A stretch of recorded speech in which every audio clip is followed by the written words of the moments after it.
I'm going to teach you how to play Vengeance Demon Hunter in Season 4 of Dragonflight. And I promise you, there's going to be no information overload, and this is going to be done in a digestible, beginner-friendly format. We can start off here looking at the stat priority, and what I always say is that a higher and higher eye level is always going to reign supreme over looking too much at your secondary stats. If you would like to delve deeper into the secondary stats, I do recommend simulating your character, which if you're not sure how to, just join my Discord and we'll help you. But the priority generally, if you're kind of curious, is going to be haste, then crit, then versatility, and then mastery. That's mainly for raiding. For Mythic Plus, you can swap around haste and crit, but again, just go for a higher and higher eye level and you're going to be absolutely fine. For the talent trees, this on the left is for raiding and single target, and on the right is for AoE, area of effect, so multi-target and Mythic Plus. I'm going to be going through both builds, and you can import these into your game by using the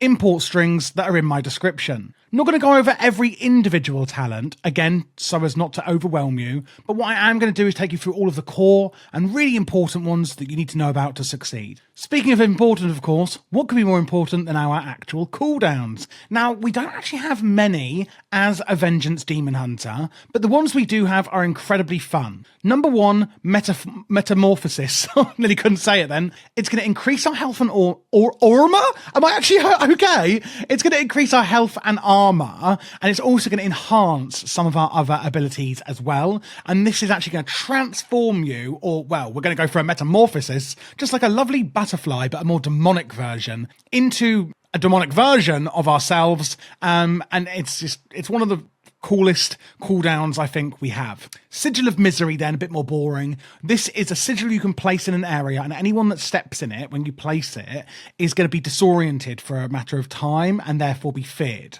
Looking at our utilities, we've got some really interesting ones. Disrupt is our interrupt or kick. The word kick, if you hear people using that and you're new to WoW and you're not sure what it means, it's just another word of saying interrupting the enemy's spellcasting. And for Demon Hunters, disrupt is the spell we have for that. Glide, on the right hand side here, your wings come out and you can glide slowly down, avoiding any fall damage. This is actually really amazing in a lot of situations, especially as, you may or may not know, Demon Hunters actually can double jump as well. Pairing it with glide is really, really fun in a lot of different situations. We then have Torment. This is us as a tank. This is our way of taunting the enemy, meaning we're forcing them to attack us. Okay, so Torment is the Vengeance Demon Hunter's taunt. And then Vengeful Retreat is going to spring us out from any movement impairing effects, and it's going to leap us back in the air out of whatever we're standing in, etc. So how does it all come together? We're going to start off with the single target rotation and the abilities we have. But before that, I want to show you my UI. You may see that my UI is very different to yours, and that is because I've custom made it using an add-on called Elf UI. If you want to make your own, again, join the Discord and our friendly community will help you out. We really do have a motto in there if there's no question too big or too small, and we're very, very beginner friendly. If you would like to get my exact UI, including all of the add-ons that make it, etc., what you can do is join my Patreon in the link below in my description, and you can import it through there, as well as some other tools that I have, like my keybind spreadsheets and behind-the-scenes footage, and early access to some videos. So another thing I've got here as well is this weak aura, which is from Luxfos. This is the one here where I'm circling in the center of the screen, and you can't click on these, but it's a really good visual representation of all your cooldowns and resources in one place for you to look at. And I just find that having this on my screen makes things a lot simpler when I'm playing. And again, if you would like to install that, it's in my description. So let's have a look at our abilities then. There's a few core concepts we're going to have to learn about. One is soul fragments. Two is frailty. And what's the third one? I've forgotten. Oh yes, fury. Our main resource is fury that we will be generating and spending. As well, most of our damage is going to be fire damage and some chaos damage as well. That'll become relevant shortly. Looking at the spells then, we've got Spirit Bomb. Consume up to 5 available soul fragments and then explode. That is that soul fragments phrase again. Damaging nearby enemies for fire damage per fragment consumed, and afflicting them with frailty for 6 seconds. Causing you to heal for 10% of the damage you deal to them, and that's what frailty does. Deals reduced damage beyond 8 targets. So basically, regarding the soul fragments, when we're using certain spells and just doing our rotation, you're going to see these little purple sort of balls of flame around in the area, and these are soul fragments, and we're going to consume them. If I just move myself out of the way here so you can see the buffs, we actually have here Soul Furnace. 1 soul fragment consumed. At 10, the damage of your next soul cleave is increased by 40%. And if I run over these soul fragments, I can consume them. And now I've got 3 stacks of Soul Furnace. And that again is going to increase the damage of our soul cleave once it reaches 10 stacks. And this purple spell is our soul cleave here. You don't have to run over them to absorb them or consume them. Again, if we go back to our Spirit Bomb spell, when there are soul fragments in the area, like there's 2 here, that's actually how we can consume them with our Spirit Bomb. So consume up to 5 available. If I click that and spend some fury, you can see then it's consumed the 2 soul fragments. Another buff that you're going to see is this little purple one, soul fragments. Soul fragments are nearby. And depending on how many are available in the nearby area, you can see I've now got 3 stacks of soul fragments, meaning there's 3 soul fragments available. So Spirit Bomb then, just to conclude, consumes up to 5 available soul fragments that are around, and then we're going to explode, damaging nearby enemies with fire damage and gaining frailty, or afflicting them with frailty. That's going to cause us to heal for damage done. We've then got Infernal Strike, where we're going to leap towards our enemies, and you've got 2 charges of this. You can do this if there's a group of enemies, 1 enemy, and you can see here we're going to charge in, or sort of fly in. We've then got Fiery Brand, branding an enemy with a demonic symbol, inflicting fire damage and more fire damage over 12 seconds. The enemy's damage done to you is reduced by 40% for 12 seconds, which is massive. We want to, of course, have this up as much as possible to reduce the damage our enemies are doing to us as a tank. Then we've got Sigil of Flame. This is a placeable one, as you can see here. It's a sigil we're placing on the ground, dealing, again, fire damage and additional fire damage over 10 seconds to anyone that's affected in that area. Fell Devastation. Unleash the Fell within you, damaging enemies directly in front of you for more fire damage over 2 seconds and causing damage, again, is going to heal you. And that's going to cost 50 Fury. This purple bar here that says 74, that's my current amount of Fury. Then we have the Hunt. If I step back, we can see this. Charge to target, striking them amount of chaos damage, rooting them in place and inflicting more chaos damage over time, and it's actually going to affect the enemies in your path when you're charging as well. The Pursuit invigorates your soul, healing you for 25% of the damage you deal to your hunt target for 20 seconds. We've already spoken about Spirit Bomb. There's a reason why it's over here again. Soul Cleave, viciously striking up to 5 enemies in front of you for damage and healing yourself again, consuming up to 2 available soul fragments, healing you for an additional for each soul fragment consumed. Immolation Aura, engulfing yourself in flames, instantly causing fire damage to enemies within 8 yards and radiating out fire damage. This is going to generate fury over 9 seconds. Fellblade, charge to target and deal more fire damage. And then Fracture, rapidly slash a target and shatter 2 lesser soul fragments from them. If you're wondering what it means by shatter, basically it's like a confirmed amount. So you're confirming that 2 soul fragments are going to appear. And lastly, Throw Glaive. This is basically a high threat ability we can use that's going to bounce around like a ping pong ball and deal a massive amount of threat, so you can kind of gather up those enemies and make sure they're attacking you and not your allies. How are we going to put it together into a rotation then? First and foremost, Spirit Bomb. If you have just killed a pack of mobs and there's now soul fragments lying around and you've still got a load of fury left, like I've got 120 right now, then you can start off by going into combat with Spirit Bomb. But again, you're going to have the soul fragments already up and the fury to be able to do so. I can't use it right now because, well, there's no soul fragments around. So if you are going into combat and you actually do have fury and soul fragments lying around, then go in with Spirit Bomb. After that, if we're at Infernal Strike and it's nearing 2 charges, so it is right now, then we want to use it like this. So basically, try not to let it cap out at 2 charges. After that, we want to put our Fiery Brand on our target. Remember that the damage they do to us is going to be heavily reduced when that is on them. After that, let's use our Sigil of Flame. Remember, it's going to be doing fire damage to everyone in the area. If we have at least 50 Fury, like right now we have 120, then we should use our Fell Devastation, because it does cost 50 Fury, so we need that to use it. After that, we're going to be using the Hunt. It's a 1.5 minute cooldown, remember. One thing I want to mention is that this isn't a rotation you're following, but more of a priority list, whereas this is being the number one priority and this is the bottom priority. As a tank as well, it's a bit more nuanced than that. For example, if we're trying to gather up a load of mobs, then we can just use our Throw Glaive, which is actually at the bottom of the priority. So it really does depend on the situation. Remember as well with the hunt that we've just used,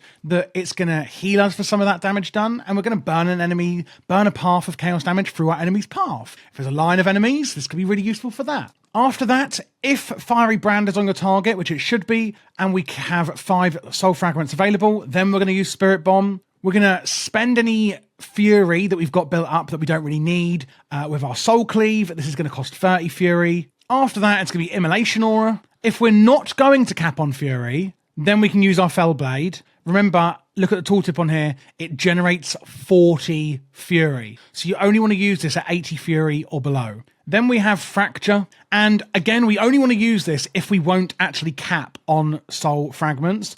As you know, a lot of our abilities are actually generating them. And this one has a guarantee to generate 2. Well, you may have remembered that we can consume up to 5 with our Spirit Bomb. Now, you can't have any more than that. So if there's like 5 lying around and you use Fracture, there won't then be 7 lying around. So again, you only want to use Fracture if you're not going to overcap on those soul fragments. And it also generates 25 Fury, so you also don't want to cap on Fury. We want to make sure we're spending it and not capping pretty much on most of our abilities, really. Lastly, of course, we have the Throw Glaive, which again, I've already spoken about. We're going to be using this to gather up our enemies, and it generates a high amount of threat. That is pretty much it for the rotation. Let's just go through it one more time. If you're going into combat and you've already got loads of soul fragments available and a load of Fury, feel free to then use your Spirit Bomb. We're going to go in with our Infernal Strike, making sure not to cap it at 2 charges. Keep up your Fiery Brand as much as possible to reduce damage taken by us, reduce damage done to us. Oh my god, terrible wording there. Sigil of Flame, keep that down, whether it's single target or not.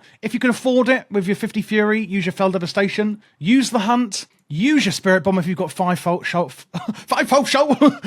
soul fragments available. Oh my goodness. Use your Soul Cleave to spend your Fury. Use your Immolation Aura. Don't forget that's also going to generate Fury over 9 seconds. Use your Fell Blade if you're not going to cap on Fury. It generates 40, remember. Use your Fracture if you're not going to cap on either Fury or Soul Fragments. And lastly, Flow Glaive for a filler spell or if you need to gather up enemies and do a load of threats. Don't forget then we've got our other abilities here. Torment, which is our single target taunt. We've got Metamorphosis, where we're a big daddy demon doing lots of stuff. Transforming into a demon, increasing current and maximum health by 50%, armor by 200%. While transformed, Shear and Fracture generate 1 additional lesser soul fragment and 20 additional Fury. And lastly, Demon Spikes. Something else I haven't mentioned here. You can see when I use it, we get this yellow bar come up for 8 seconds. Demon Spikes surge with Fell Power, increasing your armor by a certain amount and your parry chance for 6 seconds. Obviously, it's on a 19-second recharge, and you can see here with Demon Spikes that when it falls off, there is going to be some downtime. As a beginner, just try and keep it up as much as possible. And that's really it. You should be able to get about 30-40% uptime on it. As you can see, it doesn't come off cooldown too long after we've used both charges. So again, just use that one on cooldown and know that that's going to help you mitigate some damage. Another thing to note on Demon Spikes, as well as this talent here, Calcified Spikes, you take 12% reduced damage after Demon Spikes ends, fading by 1% per second. So even though you've got that short cooldown on there, that slow degradation of the damage reduction is actually also going to help while it's coming off cooldown. One other thing to note, I'm going to go through a few talents here. Immolation Aura is going to improve or increase your movement speed by 10%. Remember, that's this one here, so that is actually going to increase your movement speed a little bit and give you some more movability as well. Void Reaper, this talent here, or Void Reaver, Frailty now also reduces all damage you take from afflicted targets by 4%. Enemies struck by Soul Cleave are afflicted with Frailty for 6 seconds. This one here is your Soul Cleave, so that's also going to apply Frailty. Multiple stacks of Frailty can overlap, and it's also going to increase your damage done, by the way. And then apart from that, the rest of the talents are more kind of passive things that are already happening within the rotation that I've spoken about. that you don't absolutely have to be aware of within the core rotation that we're doing. Other things to note is things like our Mastery or the set bonus we're wearing this season. Mastery Fell Blood increases your armor by 16% of your agility. Armor bonus is doubled when Demon Spikes is active and increases your attack power. Again, that's your Demon Spikes here. That's going to be scaling off of your gear. We don't really need to worry too much about it. And then the set bonus this season. Well, remember we have this one here, Sigil of Flame, which places a sigil and does fire damage and additional fire damage to all enemies. Well, the 2 set bonus this season means that when we attack any targets that are affected by this spell, our damage, stamina, and healing are going to be increased. And then the 4 set bonus makes this spell again, Sigil of Flame, actually have a chance to get another soul fragment out of the target. So sometimes when using it, you will see that soul fragments appear, like just now in front of me, just below the bars, you can see it. And it's going to deal additional damage. And however much fury we spend, so if we spend some here, it's actually going to reduce the cooldown of Sigil of Flame. And that is it. Regarding the Mythic Plus build, regarding the rotation and what we're doing, we're pretty much doing the same thing. A lot of our spells do cleave, and therefore you are fine as a beginner to just do exactly what I've just taught you in Mythic Plus as you are in raiding. You can see here a few of the talents have changed over a bit for the Mythic Plus build, however. Namely, Illuminated Sigils here. Sigils have an additional 1 charge, and you have 15% chance to parry attacks from enemies affected by your Sigil of Flame. Again, Sigil of the Flame is the one that is affected by the set bonus this season. But overall, nothing really much actually is changing. And that's it, guys. You now know how to play Vengeance Demon Hunter. I think it's definitely one of the funner tanks out there and more interesting ones, especially as it's a newer class. It's definitely more unique, I would say. But if you are looking at other tanking videos, or even DPS, healing, PvP, you name it, check out my channel. There's a playlist here, and this will have all of the tank guides in there, including all the other specs in Season 4 for patches 10.2.6 and 10.2.7 as well. And beyond, if there's any more patches within Season 4, of course, it will be included. Let me know your thoughts down in the comments below. And again, if you need any extra help, please do join our awesome Discord community where we've got really friendly members who are happy to help. And you can, of course, join my Patreon should you need anything extra from me, or you just want to support the channel or get my UI, etc.